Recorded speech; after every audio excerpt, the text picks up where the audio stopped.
उरून ईश्वरपूर येथील पेट्रोल पंपांवर लांबच लांब रांगा. पेट्रोल डिझेल टंचाईमुळे राज्यभरातील जनजीवन विस्कळीत. नागरिकांचा सरकारविरोधात वाढता रोष.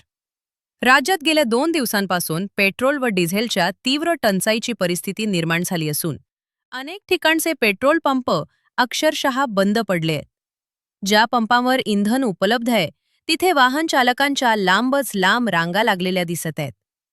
नागरिकांना 1 ते 2 तास प्रतीक्षा करूनच इंधन मिळत असल्यानं सर्वसामान्यांमध्ये प्रचंड नाराजी पसरलीये. दरम्यान या टंचाई दरम्यान पेट्रोलच्या किमतीत सातत्यानं वाढ होत असल्याचं चित्र आहे. इंधन टंचाई आणि दरवाढ या दुहेरी संकटामुळे शेतकरी वर्ग, दैनिक प्रवासी तसेच नोकरदार वर्ग मोठ्या प्रमाणावर अडचणीत सापडलाय.